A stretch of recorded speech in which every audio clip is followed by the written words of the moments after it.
This is the Bolder Than Most podcast, where we talk with those making bold moves in business, real estate, and life. I'm your host, Trae Jacobs. Thank you for being here. Let's jump right in.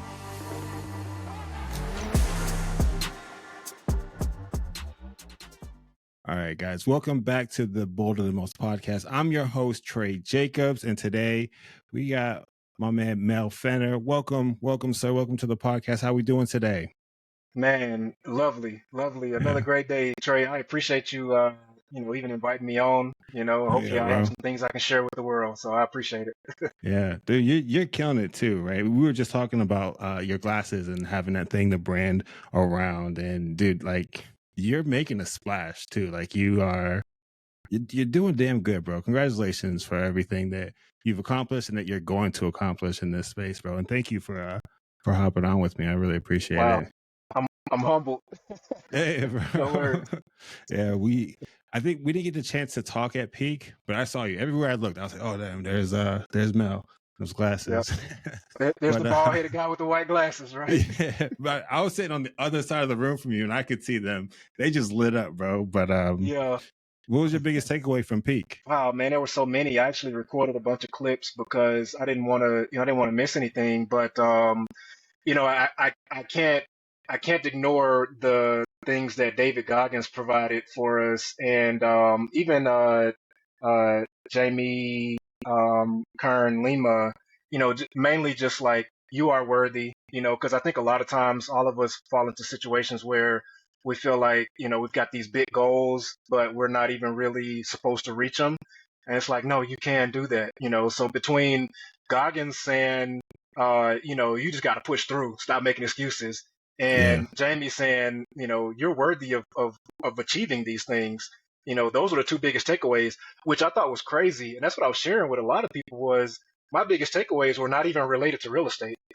Isn't that funny how that works? Yeah. It was all like mindset and you can make this happen. Listen to my story and, find the relation there so you can push through as well.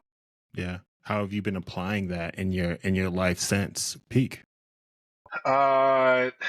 Really just the no excuse mentality. Like there's so many situations where I can feel like, oh, that didn't work out, so maybe it's not the right thing, as opposed to like really pressing forward.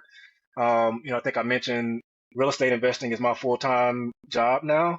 And so, it comes with a lot of ups and downs. Like at the onset, real estate looks really shiny and cool, Yeah. And then the further you get into it, the more you realize, like, okay, this not only does it require work, which it's a lot of work. It's a lot of work, right? And to think that you're getting into a get rich quick scheme, you're dead wrong. Just stop right there. But there's a lot of setbacks, and well, let me reframe that. There are a lot of challenges, and if you see it as a setback, and you're like, oh man, this is too difficult. My offer didn't get accepted. The funding didn't go through. My partner is not doing what I want them to do in the deal. You could easily just quit. But now, especially after hearing Jamie and Goggins and even before that, it's like I'm determined. I've got a path that I'm on, and it's bang or bust. It's gonna have to happen. I love that. I saw Jamie Kern Lima speak at Tony Robbins' event, and she was hands down my favorite speaker. Like, her story is so freaking powerful. It is. I was lucky enough to meet her backstage. Tyler brought me back there, so that was dope. Shout out to Tyler for that, and shout out to Jamie. Nice. Yeah, bro. That's a big deal. I do. Pumped. Right? They start doing some push-ups. Right. Yeah, man. That moment. So I've heard of Goggins before, right? Mm-hmm. But when they started busting out push-ups on stage, and then all the dudes and the girls that were in that started busting out push-ups everywhere, I'm like, what is happening? I ain't do no push-ups, bro. I ain't trying to embarrass myself, but I didn't either, only because I was so captivated in the moment. I was just looking like, what is happening right now? Right. I didn't know what to do. Dude, that was wild. That was cool. And I did like Goggins, again, not being exposed to his content or anything. I was pleasantly surprised, but yeah, bro, thanks for sharing that. So Mel, for the people who don't know you, if you could, why don't you provide us with a quick intro of who you are, where you're from, and what you're working on? Yeah, yeah, wow. Okay, so give me a head nod whenever I'm running out of time because I got a pretty let's decent backstory. let's go. So, I currently reside in the Chicago suburbs, so Chicago, Nice. Illinois. I'm originally from South Mississippi. So the Deep South is my home. Graduated from University of Southern Miss with a bachelor's in computer science, minor in mathematics. Along the way, picked up an MBA, picked up a PhD. So, got a whole lot of education. Now, some of it I'm not really using right now, but it is what it just is. I'm sorry. You just happened to pick up a PhD. That's a wild statement, bro. Like, I mean, yeah, no, it took 5 years, so it was not just picked up, but a lot of education, and that really, I'll say honestly, that did help in the career. So I worked in technology for 19 and a half, almost 20 years. Started pretty much in high school, right out of high school, doing an apprenticeship with NASA. So in South Mississippi, there's a NASA location called the Stennis Space Center. And so, I spent the majority of my life, adulthood for sure, working in technology, all facets of technology, from the help desk, like, hey, how can I help you? I'll reset your password, type stuff, all the way up to being a director and having a team of people under me. And I think last year, after having supported some pretty large organizations with the pandemic and pandemic response, because I worked in healthcare technology for about 8.5, 9 years. I think after going through that, I kind of got burned out, may not be a good way to put it, but certainly was looking for something a little bit different. yeah, And especially after the about 10, pandemic, right? Like, I was yeah, working in corporate yeah, America, and they had to like literally take thousands of people inside of one single office and make sure everybody could work from home. So I felt yep, so bad for the IT people who were yep, working through all of that because yep. it was a mess. A big lift, a big lift. So for me and my team, not only were we trying to make sure people could work remotely, but we were also managing testing, right? COVID testing Mm, for large universities, for large entities within the state of Illinois. And I mean, that was pretty much a 24/7 operation, right? And thankfully, I would say our work, and shout out to my team for being right there along my side the whole time. But our work saved lives. It allowed people to know that, hey, I'm COVID negative. I can go to work if I need to, because maybe I'm a priority employee for another health center or something. But man, it was demanding. Uh, so also along that 20-year IT journey, about a decade ago, I lived in North Carolina. So, shout out to the Carolinas. Really loved it out there. I started learning how to do fix and flips in the real estate industry. Took a okay. took a bunch of courses, right? I did the Robert Kiyosaki. I got the cash flow, or the like the rat race game. I forget the exact name of it, but Robert Kiyosaki has a board game. Got that. Still play it today. Um, Learned a little bit from another guru called Marco Rubio, and basically he was doing like pre-foreclosures, so sending like check letters in Hmm. the mail, and getting people to open it and call you about their upcoming foreclosures and buying them out of their property. So I started doing all of that around 2013, 2014. And then when I moved to Illinois, I just completely stopped all real estate related stuff because I was so focused on my W-2. And like I said, after going through the pandemic and then last year, I left my W-2 and started doing real estate investing full time. Yeah. And now, I feel like I am just as busy as I was in my W-2, but it's busy doing some really exciting things. I mean, So, I 100% know that feeling. I think every entrepreneur, like leaving the W 2, you go from working 40, 50 hours in a week to working what, mhm, 70, 80, 90 hours, right? Like there's no such thing as a unlimited. weekend anymore, right? Like, No, but at least no. like you own your desk, right? Like me currently, haven't had taste that freedom for about a year before I had to run Hmm. back to safety for a bit.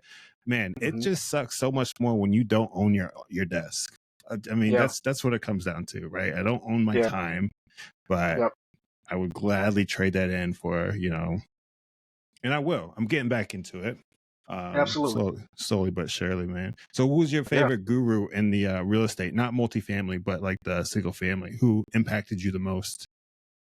And single family, I mean, I would have to say Marco Rubio, mainly because he was one of the first ones that I kind of got into his program. And I would say this was before everybody and their little brother thought that real estate is the end game, right? And so, although he had a lot of students, he was able to give a lot of hands-on training. I mean, he had software that you can install to analyze deals and access like tax records and stuff like that. I mean, you think now there's so many online tools to do pretty much everything we want to do in the real estate space. All the research we need to do, there are tools out there to do it. A decade ago, and some people probably say, well, even 20 years ago, we had to do things so manually. But even just a decade ago, there's been so much change. But the ability for him to kind of teach the concepts, I mean, that was my foundation. And so now when I'm looking at like what's the ARV or the after repair value of a property and how to comp properties and how to talk to prospective sellers and talk to lenders, like that was baseline. And so, I'm sure there were other people I could have learned from, but he really was able to help get me in the game. And so now it feels like I've been doing this for decades, when really it's been all this kind of start to stop, but the foundation was so solid, you know? Yeah, I mean, that's a good thing about like education, specifically in real estate, right? Like those laws don't change very often, right? They Like, so don't. you learn it, and you're usually good, right? It's like I've been in the multifamily space now for 2.5 years, and I took some breaks in Mhm. between too, right? And I like to think about Yep. it as, I learned how to ride a bike. Yep. I might put that bike down for a second, but when I get back to riding, it might take me a second to get, the pedal strokes right, but I'm gonna get it. So There you go. You oh got it. yeah, bro. So I see that you're hosting the equity exchange, bro. How's that going? Hey guys, my company, Paige Capital Group, is actively sourcing and buying multifamily deals. If you're looking to put your money to work, gain some tax efficiencies, and grow your portfolio while we do all the heavy lifting, go to pagecapitalgroup.com/invest. That's Page, PAIGE, capitalgroup.com/invest, and someone from our team will reach out. Now, back to the show. Oh man, that is going really good. It's actually really fun. So yeah, we had a meeting last Saturday, and we had some really really good speakers on there, like we did last month as well. But shout out to Kim McCall for being the brainchild of putting that together, and we've got some really good co-hosts. But I think what I enjoy most about that is it's more of an intimate setting, right? So we've got, and I think I posted this on one of my social profiles. Sometimes we dehumanize these multimillionaires that are out here just crushing it. We're like, oh, look at what they're doing. There's no way I can have a conversation with them. Right. And they're in our meetups, our virtual meetups. So Equity Exchange, for those that don't know, it's a meetup that we do every second Saturday. So it's one Saturday a month, and it's about an hour, hour and a half. And what we do is have breakout rooms where we'll have a guest speaker in each breakout room talking about a different topic, like maybe how to do multifamily syndication, how to be a better marketer, how to uh, you know, live out your ambitions, how to organize things and stuff like that. Just stuff that's helpful in general for entrepreneurs. But one day we'll have thousands of people join. But at least for right now, we're at that 60 to 70 participant range, and so that allows within those breakout rooms for us to have more one-on-one conversations where the guest speaker is kind of sharing some points, and then we can just jump in there and ask a question, and joke around and have fun on a Saturday morning, and everybody's there for a common goal. But again, I think the biggest thing that I've taken away from it is that, these people that are out here like legitimately crushing it in the industry with, M's in the bank, they're like, what questions you got for me? Like, let's just have a conversation, let's Yeah. let's just let's just have fun. Yeah. I love that. So it's so true though. Like we do put these people on a pedestal at the end of the day. They're like me or you, just on a Right. different like chapter in their book, right? And I think I was listening, I like Rich Summers, I follow a lot of what he Oh does, but yeah. I watch yeah, all his podcasts, man. He's so yo, dope. he's Yep. he's a dog. He's a dog, Yeah. bro. He's killing it.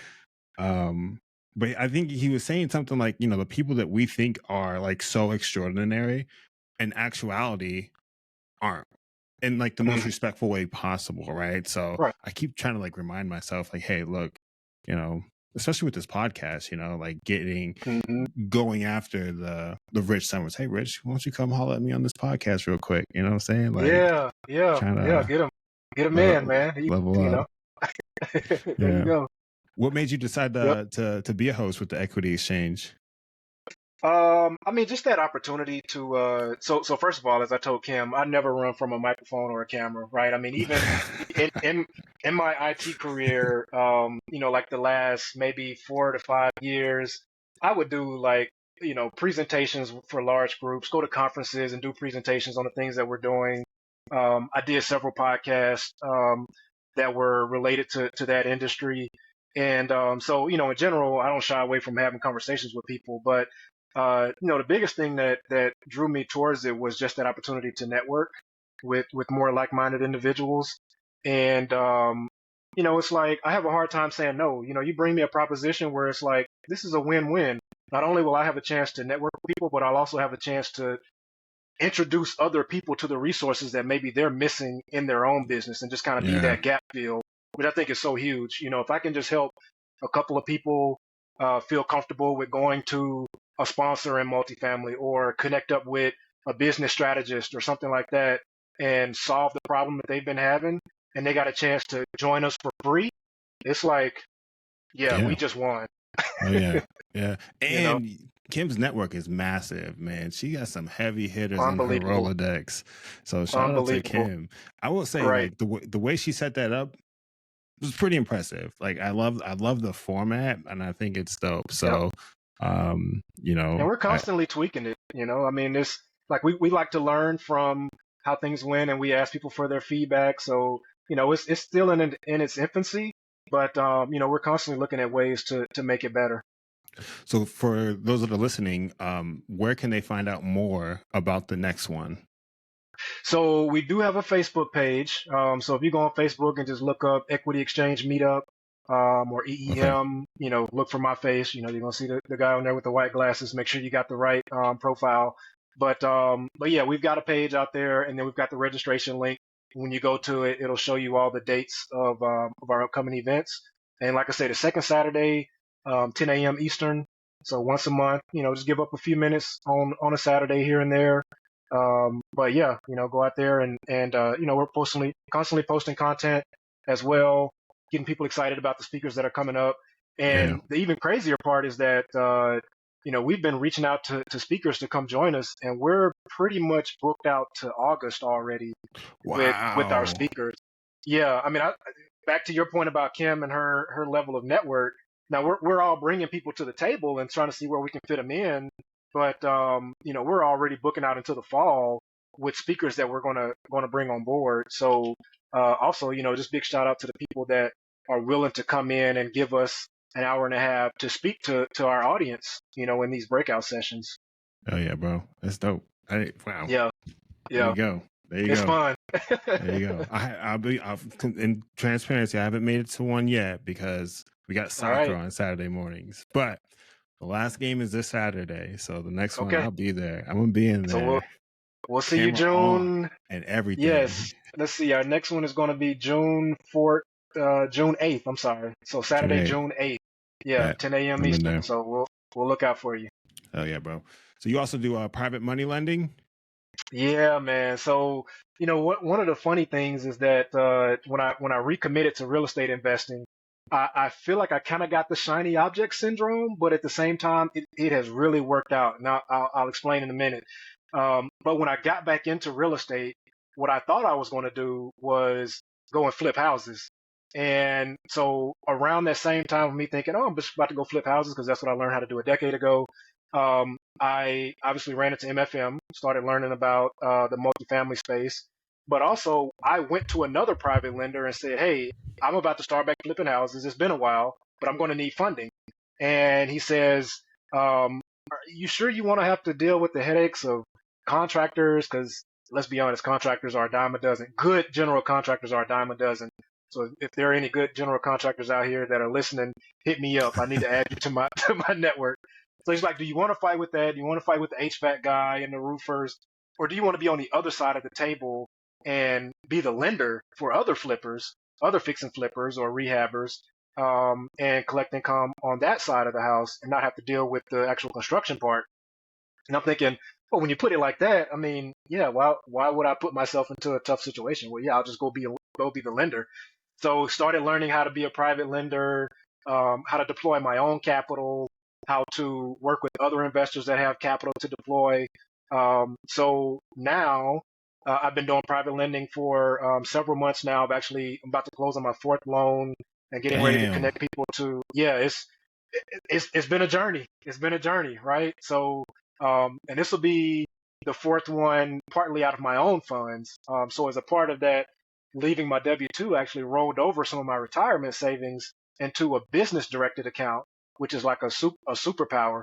So many people know about self-directed retirement accounts, but then there's this business directed retirement account option that actually allows you to pay yourself out of those returns as opposed to self-directed. Anything you gain has to go back into the retirement account. So you don't even really get a Yeah. chance to touch that money. And Um, you can't manage the money as with a self-directed. So you're saying with a business directed, you can? yeah. I What? 100% manage the money. I'm paying myself a salary. So, shout out to the team that helped me get that set up. I actually did a webinar Wow. about a month ago with the team that helped me set that up, just to introduce it to other people so that if others wanted to take advantage of that, because it all depends on your situation, right? I left my W-2, but I've still got a family to take care of. So I've still Right, got to pay right. myself an active salary. And if I want to go and buy something that requires a loan, it's a lot easier to show W-2 income than self-employment income, right? So there's Yeah. there's this sort of uh, pros and cons checklist that for me, looking at a business directed account, those pros outweighed the cons of being on payroll and setting up a corporation and stuff like that. It's like I'm okay with setting up a company, not a big deal. I've set up several companies in the past before. But yeah, so I'm getting ready to close my fourth loan, and I'm getting ready to kick things into overdrive on the lending side because I've got several I'll call them capital partners that are sort of basically have my back when I run out of cash because as we learned from Grant Cardone at Peak, stay illiquid, right? He's jokingly saying I'm always illiquid. I see what he's saying now. Like I'm always illiquid because as soon as I get returns, I'm putting them back out there. But that means that I have to grow my network of other lenders that can come in and help me fulfill some of those requests from those really good borrowers that I have. Yeah. The private lending, the private money industry is super, super interesting. I mean, we've Yeah, all been introduced to it watching HGTV, right? Like they're flipping a house, they go to the private money lender, they get the money to flip the house, and they pay really high interest. That's about as much as I know about it, right? yeah. Can you break it down to like a fifth grader? Like help me out. Like a fifth grader could understand how does the private money market work? As a borrower or as a lender? Let's start with a borrower. Okay. So as a borrower, I'll say it's not too different from going to a bank. However, the biggest caveat to those differences is that the amount of paperwork that we require or the requirements are way lower when it comes to private money. So I don't know if you've ever bought a house, but for those that have bought a house before and get a mortgage on a house, you pretty much gotta pull out your life story and the life story of anybody else that's related to you to Yeah. get approved for a mortgage, right? I've bought three personal houses before, and every time I'm like, we are signing our life away for this house because the stack of papers is like this thick, It's right? like a book. It's like a Um, phone book, it's bro. it's a phone Yeah. book. Yeah, it's And literally the it's not yellow even like the pages. regular papers. It's like those papers that are like super long. It's crazy. Like how do they even get They're just, those? they're just like folded over, and you pick it up and unfold it, and it's like, am I even supposed to read this? Like, no, just Right. sign it. Your attorney Right. has reviewed it already. It's like, did they really? Because this is a lot of pages. Our attorney But reviewed it anyway, for you. yeah. So similar in that we got to collect some things, but not quite as much, right? So when it comes to getting private money, we're typically looking at, as we say, your credit score the amount of money you have in the bank and your experience, they're not necessarily qualifying factors. They're sometimes complementary factors. So, I Okay. mean, in some cases, I've got lenders behind me that are willing to lend to somebody that has like a 600 credit score, 550. As long as they're not in bankruptcy and they can explain, like a lot of us investors, we carry a lot of debt because we're constantly in and out of projects. So it's Right. not crazy to have a lower credit score. Um, but the better credit score just helps with the interest rate, but it doesn't disqualify you. Unlike a mortgage for your own house, if your rate's too low, you're completely disqualified, right? They don't even want to look at anything else. Right. Um, Right. So so, so from a it's a bar, recourse. they are non-recourse. However, if you default, then they can sometimes kick in that clause of we're going to go after you personally. So it depends on the situation. Sometimes you'll have to sign a personal guarantee, but in all instances, us as private lenders, we only lend business to business. So my business will lend money to your business, and your Gotcha. business is going to purchase the property, rehab it, resell it, maybe hold it for a rental. Um, Almost never, and I'll say like 99.999% of the time, we're lending to a business. 0.00001%, we may lend to somebody personally. That's if I've been working with you, you've done 20 deals. This is hypothetical, and I know you like a brother. Maybe I'm even in the deal, and I'm just going to give you a little bit of cash to get over the hurdle to close this. Mm, But typically, we're only lending business to business. A personal guarantee happens, but again, the key is there's a lot more flexibility there with the terms and the requirements. So you mentioned the only thing I know is high interest rate. Well, that higher interest rate is to offset the risk because right. Right. if I'm not asking you for 2 years tax return, 2 years W-2, where did you get this money from? Oh, you got it from your mom. Okay, now let me go dig into your mom's history. I'm not doing all that on the private lending side like some other mortgagers are going to do. Therefore, I've got to offset that risk by having a slightly higher interest rate. And honestly, with the way rates are right now, you go to a bank and get maybe like a line of credit or a HELOC or something at about 11%. Some Yeah. private lenders are at about 12 to 15. So the difference is not huge. And a lot of times it's annual interest. So if you finish your project in 4 or 6 months, you're only paying that smaller increment of interest on that So project. how is the interest rate calculated? So you said there was those three contributing factors. It was the what were they again? Your your credit score, Credit score. your cash reserves, because we want to make sure you Okay. got enough money to pay it off, and then your experience, right? You Okay. could be brand new, or you could have done ten deals in the last, and typically we look in the last 2 years. Um, and so a lot of times it's in buckets. So if you haven't done any deals at all, you're going to be looking at likely the highest rate, maybe in that 15, 16, 18% range. Woo. Once you get 2 to 5 deals done, or somewhere around there, things kind of come down to about 12, 13%. Once you get up to 8, 9, 10 deals, that's when you're going to get the best terms in between 9 to 12%. But then that's just the deal metrics, right? But also looking at that credit score, if you've got a 500 credit score, it's like we may not reject you, but even though you've got a bunch of deals, something's been mismanaged. We gotta offset our risk by giving you a higher rate. And so, I mean, it sounds like, oh, 18%, man, that's crazy. Um, think about those that are putting deals on their credit card and paying 21, 22, 27% interest because they liquidated their credit card to go buy a property. Yeah, people are doing that, which is crazy. So, in a lot of ways, what we offer is even better than some of the other terms. And a lot of times you got to look at it in the perspective of I may not even be able to do a deal if I can't get this funding. So I might pay an extra $2,000 or so in interest, but that's on top of the deal that I actually get a chance to accomplish, and maybe I make 30, 40, $50,000 off of it, or I can't do a deal at all. So now I'm completely cut out of it because I couldn't get any funding, right? So you got to Right. look at Right. that.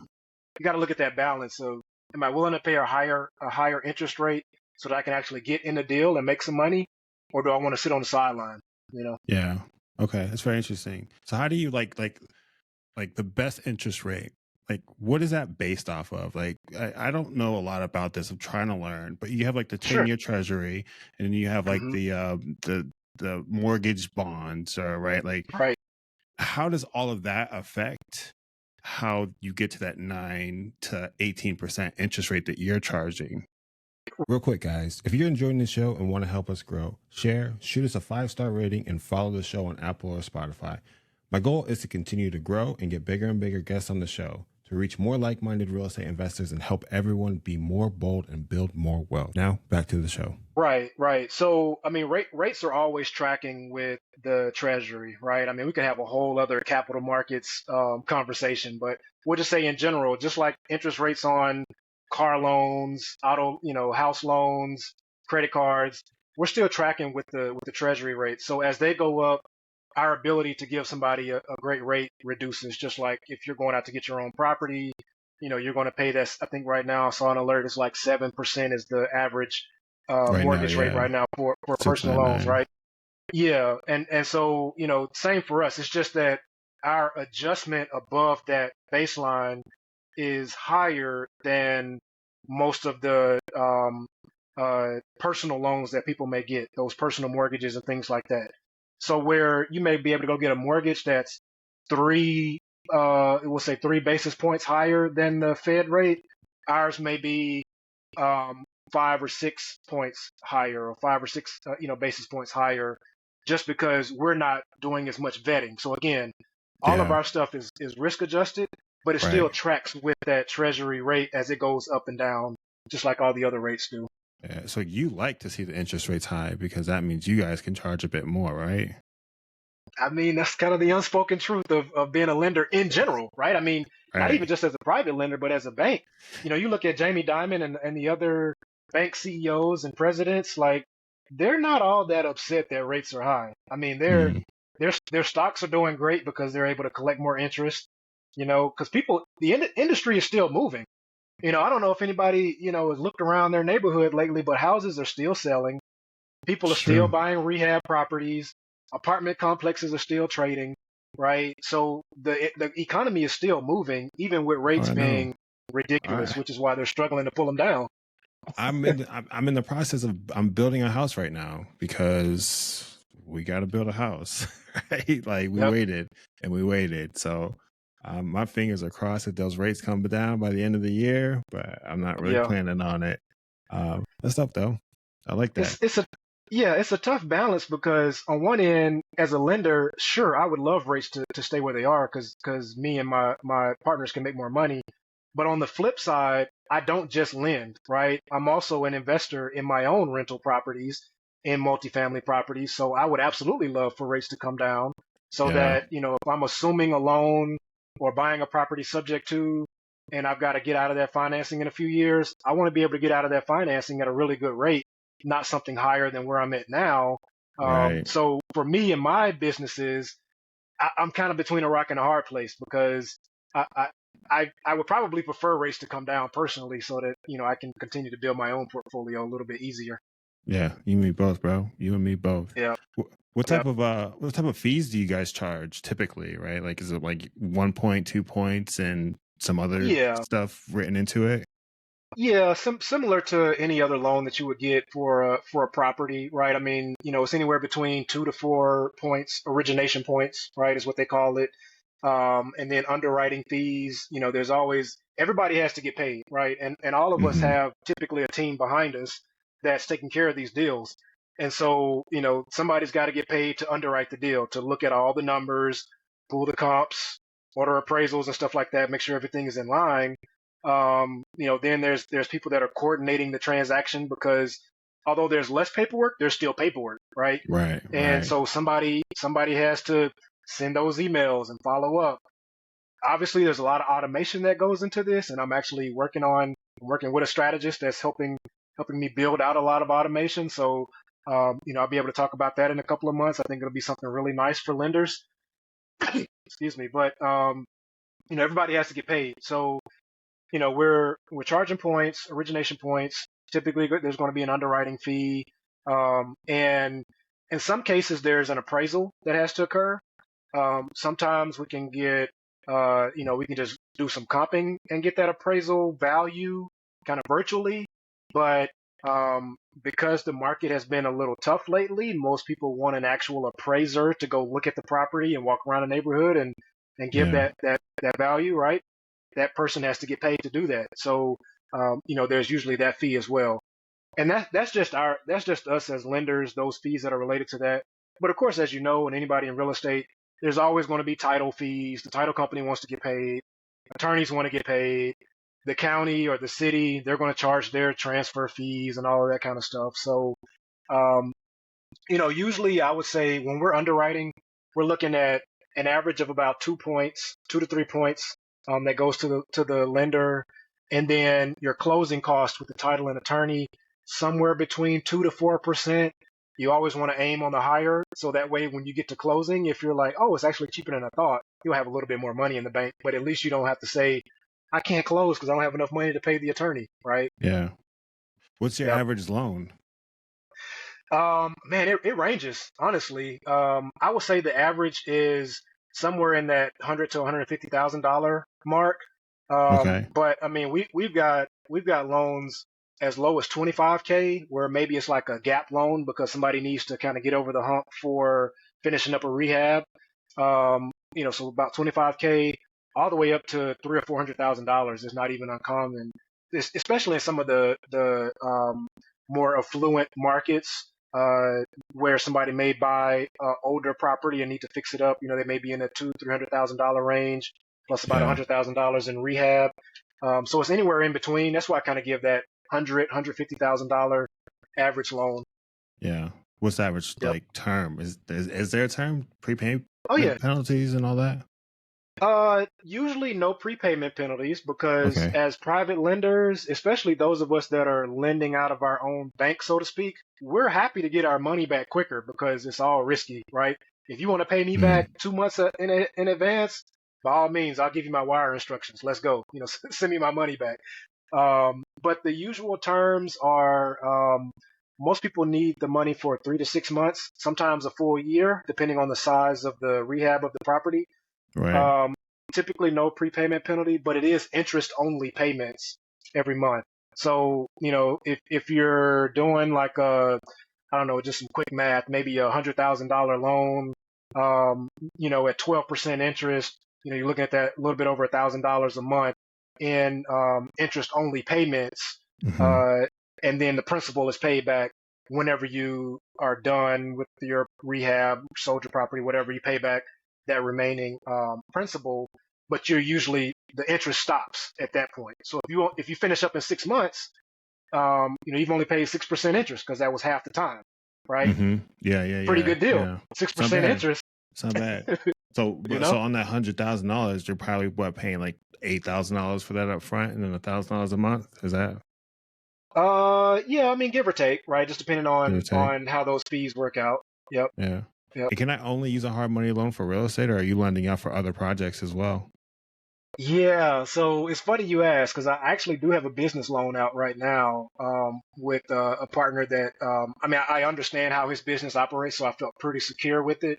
But that is a whole other industry in and of itself, is doing business loans, equipment loans, payroll, gap loans, and things like that. That's a whole other industry. I'm not really ready to go down that path just yet because the Yeah. biggest thing for lenders is how do you secure your money, right?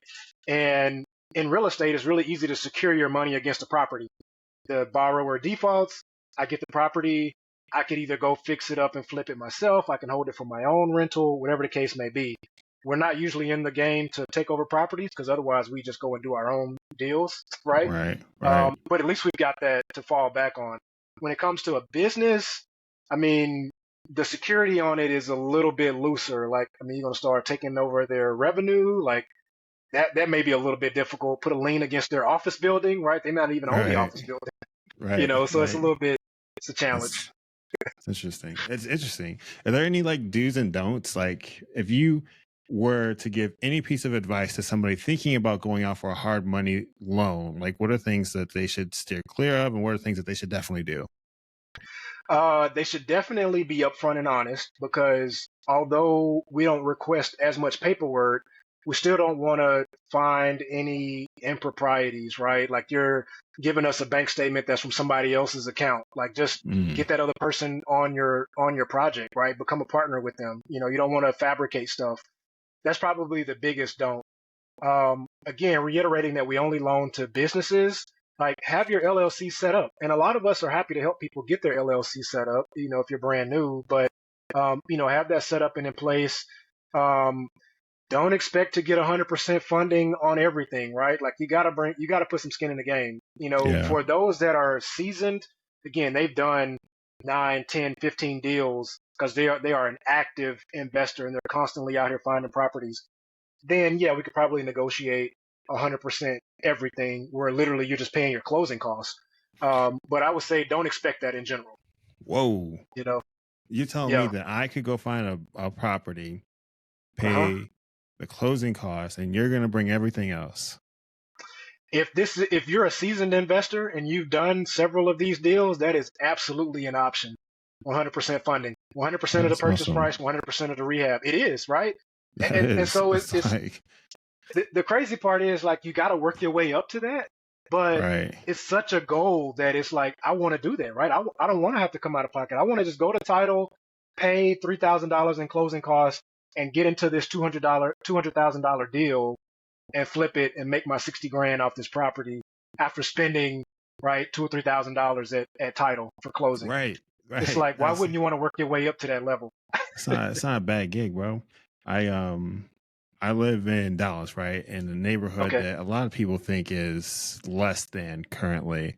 So I go on these walks because I work from home, right? I gotta get outside, gotta get some exercise. So what I started Yep. doing, I bought door hangers. And on the door hangers, it says I buy houses and land Yep. fast. So when I go on my walks, I'm just hanging these all over the neighborhood. Hmm. Um, because I want to try it. I watched a lot of Yeah. HGTV back in the day, and I want, I think I could do it. Like I don't know, Right. we Right. we just built this house, or we designed the whole house. Like it's not fully Hmm. custom, but it's semi-custom. So I'm like, we're Yeah. like picking tiles and stuff. I'm like, yo, bro, we need a There you go. TV show. Like, let's go. Yes. Um, Yes. so Yeah. that's how I'm dipping my toes into this game slowly, but real estate's still you know the main chick. Um, Hmm. this Yep. wholesaling and Yep. flipping stuff, we'll keep that on the side. For sure. For sure. Oh yeah, Yeah. bro. There's so many avenues you can take, man. It's crazy. Yeah, dude, real estate is crazy. Like, and you're in sub two, right? I'm in Gator. Gator. Yep. Okay, Yeah. Yep. that makes Gator method. sense. That makes Yep. sense. Yeah. From a lending perspective, right? Because Gators are Right. lenders.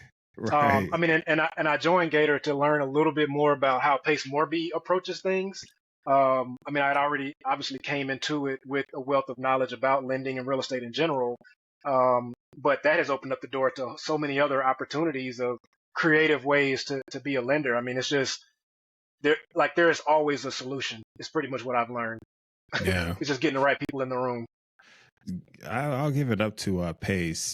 He's probably one of the few real estate gurus that I know that has built a cult like following. Yep. Like Yep. anybody in any of his programs absolutely loves him, and he's cool, man. Like from what I see on the outside looking in, it looks like he's actually doing the work and teaching He people how is. to do the work. So, Yeah. shout out to Pace for everything that he's doing. Right. He's very active. You asked me earlier, like, who was my, favorite or most influential mentor in this space. And, for a second, I was thinking well, it's definitely Pace, but I wanted to go back to that foundation and give Marco his credit, give him his flowers for helping me with that foundation. But, current day, man, it's hard to beat. Pace is hard to beat because Yeah, he is hustling. And, for those that are in any of his programs, they can attest that every day it's like 3 or 4 Zoom sessions going on some topic. It's like he doesn't let you get bored at all. Like you feel like you don't have anything to do or something to learn, you're gonna get a he's pop-up there. email that says, "Hey, Pace is about to interview this other person. Hop in right now." And he's like adding value constantly. Yeah, I don't know how he does it. I don't either. I don't either. I'm not even in his group. I know a lot of people who are, and they tell me that the library is like thousands of videos deep too. Man, it's Man, insane. I'm thinking I'm thinking about getting in there just to check it out. Maybe after I buy the house, I'll There you you go. know, Yeah. Manage your Probably. investments. Yeah. And recently, I don't know if it's recently or not, but he did close on a couple multifamily projects using, He I don't did. even, is it sub two or creative finance? I don't know. But Yep. when, when you were seeing him do the multifamily thing, were you like, all right, maybe I should try this out too? Well, actually, I didn't even know he was doing multifamily until I joined his group. So if Oh, anything, it was reaffirming, like, okay, I've been learning about this multifamily stuff, listening to different people and different training programs and all of that. And then I get in Gator, and although I'm learning different creative ways to be a lender, I'm seeing that he's talking about multifamily stuff. And I'm like, well, that's amazing because I already got a wealth of knowledge to bring and help people. I even do some underwriting for hire when there's lenders that are looking at multifamily deals, they'll bring me on to underwrite it. That's one of my superpowers, going back to that whole IT analytical background. I really right. like underwriting. I'll do that for people and they're like, how did you learn this? I'm like, well, I was already involved in multifamily stuff before I joined. So it looks like I just got in the Gator and just got started, but I've been doing this, you know, last year. Yeah. So it would, like I said, it was just reaffirming to see him in the multifamily space. It's like, okay, I think I'm on the right path to be looking at both angles of how can I be a lender, how can I be in the single family space, and how can I also do the multifamily stuff alongside of it. What made you want to jump into multifamily? I think the lure of having multiple doors purchased at one time, Yeah. right? That's Yeah. a big deal. Now, obviously, multifamily properties don't sell as frequently as single family properties. You go to any distressed neighborhood and you're going to see a bunch of houses that are abandoned that you can talk to the owner and probably get it under contract. And you could, again, active wholesalers, they're doing 5 to 10 deals a month. I'm not a wholesaler. I just collaborate with them.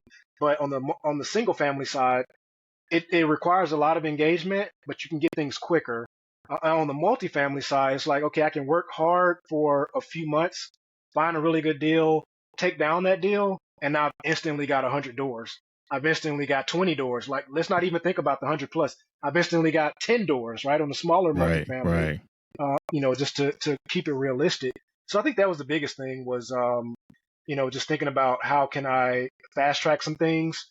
I realized as I learned more about multifamily, again, there is no shortcut to success. You gotta You work still got to for put it. the work in. You got to work Yeah. for it. You got to learn how to talk to brokers. You got to learn how to raise capital. You got to learn how to analyze these deals, analyze the markets that these deals are in. But when you finally get that deal, and I know my team and I are close on several deals right now with some LOIs or letters of intent on some properties. Once you take those down, it feels really good, right? To say, okay, now I've got exponentially more doors in my portfolio, more units in my portfolio than I had on the single family space. Yeah. Who you working with? So I don't want to name drop just yet, but No. I've got a couple of teams that I'm a part of that again I've come in as an underwriter because that's what I do, and so they'll bring a deal, I'll underwrite it, and then figure out from there how I can help them with the due diligence. So stay tuned. Whenever we get something fully under contract, folks will be hearing about it because we'll be out there convincing people that we've got a solid deal and you want to invest in it, right? You don't want to miss that opportunity. Oh yeah, bro. So how are you managing like this transition, right? So you were tech, right? And then Mhm. lender and now multifamily, right? Like I'm sure there's people from different phases of your life that know you for certain things. How are Yep. you managing that and how are you working on branding yourself in the future? Yeah, that's a really good point. I think the main thing is just being upfront and vocal about what I'm doing. People that know me from all those past careers or whatever, like they know me, they know that I am outspoken, I'm transparent, I'm honest. And so it's not too crazy for them to see me in this new light because they're just like, oh, there's Mel. He's out there doing something crazy because I'm always the guy that's just offering up crazy suggestions and thinking 5 or 6 years down the road and then trying to make those steps back to figure out how we get there. But it's really all about relationships. So having Yeah. solid relationships with people in the past, now I can talk to them about, hey, I'm investing. Let me tell you about how I'm investing now and how you could get involved with me if you want to, but I'm not a salesman. I've never been a salesman a day in my life. I've never been in that industry. So I'm not trying to sell anybody anything when I'm having conversations with them, but I am really big on education. So one of the other things I didn't mention is that I'm actually an adjunct professor. And so I still teach technology, project management, healthcare information management, and things like that, right? Don't you do? The man, the list goes on and on, right? Damn. So I'm really big in teaching people stuff. So for me, I'm talking to my old colleagues and was just like, let me show you what I'm doing because this is so powerful. And then now, it's just so fun to start building these relationships with people like you and others that are also along the journey in this real estate space. And, it's just being genuine with them and building those solid friendships and partnerships and being able to then work with them and help everybody win.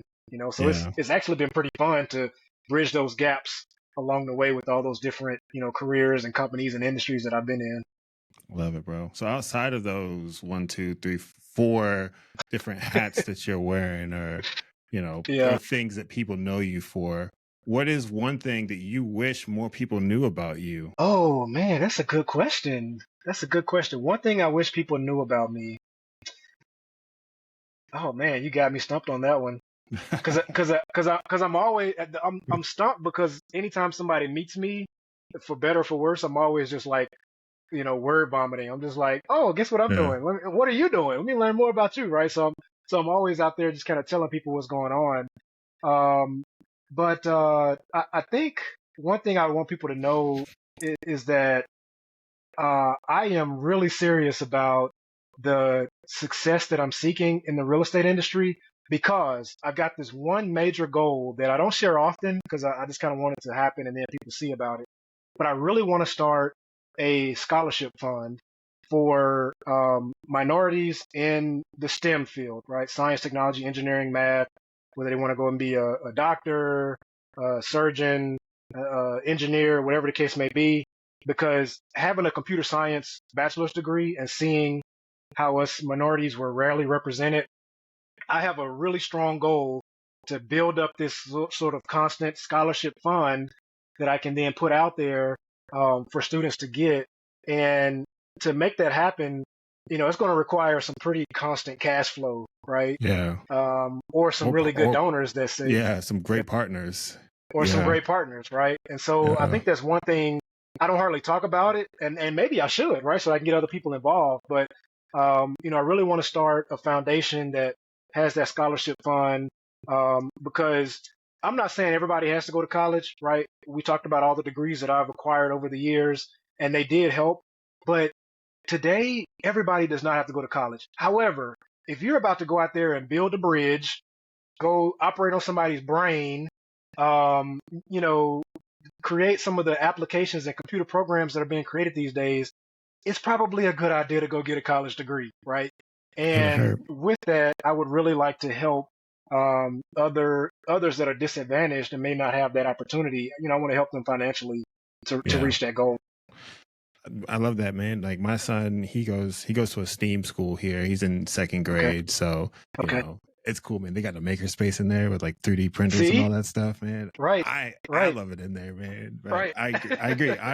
I'm in tech too. I'm a product designer, so I work with financial Nice. institutions, and for the Very good. longest time, it's getting better, right? But for the longest time, you'd walk into these design teams and you'd be the only person of color, and what happens is they expect you to be the voice for a whole freaking race, and it's For like, nah, a whole society. right? Like I can't speak for what I can speak for me, Trae. I can't speak Right. for Mel, right? Like you want me to Right. represent all of us? Nah, that's not how it is. Nope. So I Nope. respect that. I this is I agree. I think there's a lot of work that needs to be done in that aspect, but I think we have to Hmm. get them earlier, right? From Yes. living in that neighborhood that and I'm sure you've seen it in Chicago, right? These Yep. kids, man, they can't see past the end of the street, right? Like, how do you introduce them to something that they've never, like, how do I tell somebody from my hood what a Hmm. product designer is Hmm. Hmm. and why they should maybe Yeah. explore it?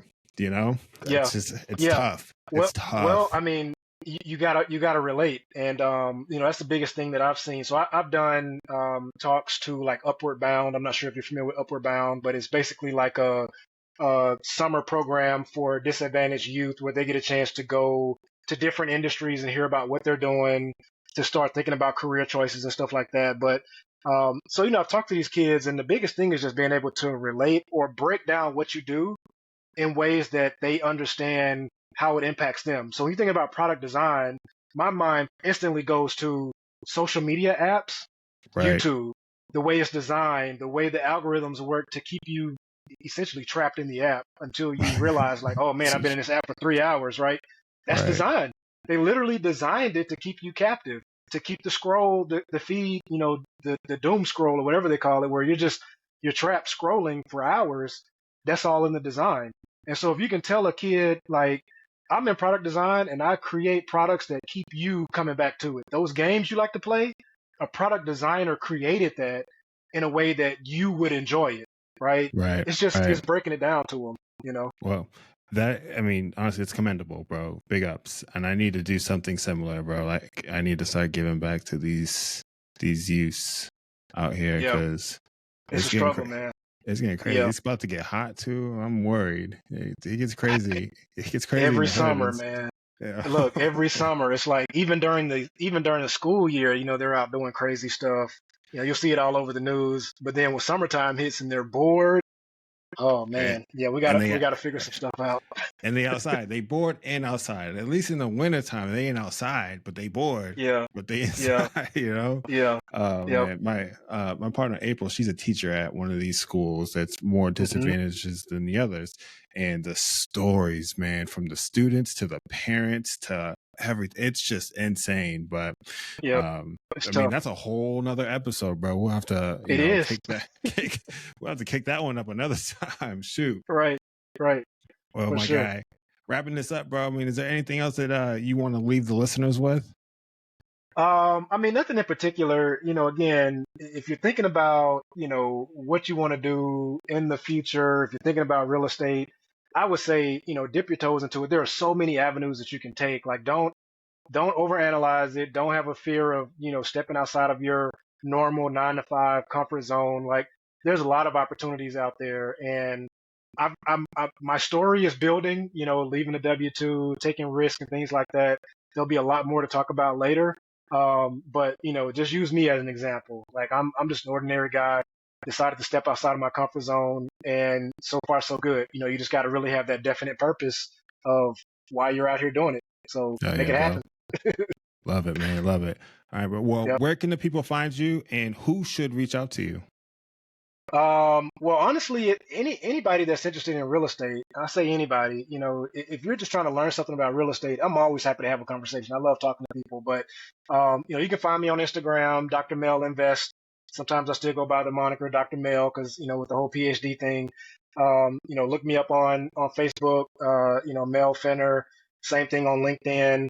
And then fennerventures.com, that's my website, my company. So if you're ever out there looking for private money, interested in investing in multifamily, check out fennerventures.com, and a lot of content there to kind of guide you along the way.